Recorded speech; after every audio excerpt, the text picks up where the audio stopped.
Junior সাকিবের লিঙ্গকাটা আসলে সমাস হয়ে গেছে। তুমি নিজের চোখে দেখো শিকার খালায় কি বলে। জুনিয়র সাকিবের বিশেষজ্ঞ কেটে ফেলেছে তার স্ত্রীর শিখা।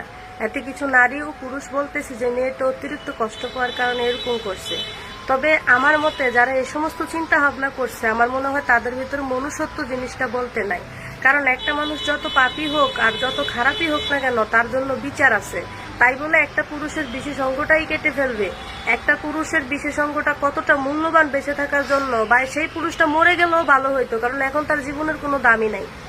কারণ সে সার্জারি করেছে, জোড়া লাগলে তো লাগলো, আর না লাগলে তো একদম লাইফই শেষ। পুরুষের প্রতি আস্থা সম্মান যদি রাখা যায়, তাহলে প্রত্যেকটা পুরুষ সমাজে ভালো থাকবে, ভালোভাবে বাঁচতে পারবে। কারণ নারী নির্যাতনের বিচার হলেও কিন্তু পুরুষ নির্যাতনের বিচার কিন্তু এখনো হয় না। বাস্তব জীবন কিরকম বা কতটা ভয়াবহতা সেই পুরুষই জানে যারা নারী নির্যাতনে থাকে। সব নারী যে দুধে দোয়া তুলসী পাতা বিষয়টা এমন না। কিছু কিছু নারী আছে খুবই ভয়ঙ্কর। ওই ভয়ঙ্কর রকম নারীগুলোর কারণে পুরুষ কখনোই মাথা তুলে কথা বলতে পারে না। কারণ মাথা তুলে কথা বলতে গেলেই থাকে আইনের হুমকি, মামলার হুমকি, মিথ্যা মামলা, মিথ্যা এটা, মিথ্যা ওইটা, ওই সমস্ত জিনিসগুলা কিন্তু থাকে। আমার কথা হচ্ছে, ছেলেটা খারাপ যেহেতু বা দোষ করেছে যেহেতু, তার জন্য বিচার আছে। ভালো খারাপ নিয়েই তো দুনিয়া। দোষ করেছে, অন্যায় করেছে, বিচার আছে। ওই জন্য স্ত্রী হয়ে এতটুকু সাহস কিভাবে হয়? একটা মেয়ের যদি বিচার হয়, তাহলে হাজারটা মেয়ে ভালো হয়ে যাবে। আজকে ওর দেখা দেখি আরেকটা মেয়ে ভাইরাল হওয়ার জন্য এরকম করবে যে সে তার স্বামীর গোপনাঙ্গ কেটে ভাইরাল হয়ে গেছে, আমি যদি করি তাহলে তো আমিও ভাইরাল হয়ে যাব। এভাবে কিন্তু পুরো সমাজটাই নষ্ট হয়ে যাবে। এই মেয়েটার যদি উচিত বিচার হয়, তাহলে আমার মনে হয় অন্য একটা মেয়েও কিন্তু সাহস পাবে না। আর আমি যতটুকু শুনেছি যে এই মেয়েটার এর আগে আরো 2টা বিয়ে হয়েছে, এবং কি সাকিবকে নিয়ে তিন স্বামী তার, মানে বর্তমানে তার 3টা বিয়ে হয়েছে। যাই হোক, এটা তার ব্যক্তিগত বিষয়।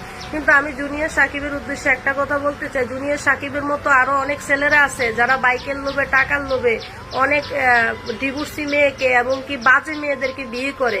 ডিভোর্সি মেয়ে বলতে খারাপ আমি বলতেছি না, কিছু কিছু ডিভোর্সি মেয়ে আছে যারা শিখার মতো জঘন্য রূপ নিয়ে ঘুরে, যারা টাকা পয়সার লোভ দেখে একটা ছেলেকে ফাঁদে ফেলে বিয়ে করে।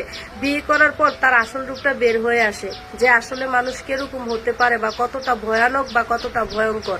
যাই হোক, পুরুষ মানুষের উপর সম্মান যে না রাখতে পারে, সে কখনোই ভালো মানুষের কাতারে পড়তে পারে না। কারণ একজন পুরুষ আমার ভাই, একজন পুরুষ আমার বাবা, একজন পুরুষ আমার স্বামী, একজন পুরুষ আমার সন্তান।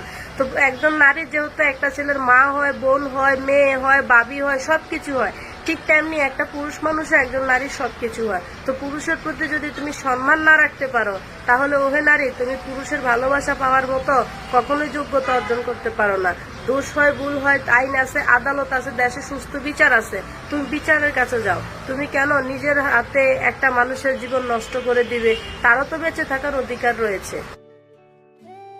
এটার বিষয়ে আমি আর কিছু বললাম না। আপনারা মতামতটা কমেন্ট বক্সে জানিয়ে দিবেন, আর এরকম ভিডিও দেখতে চাইলে চ্যানেলটা সাবস্ক্রাইব করবেন।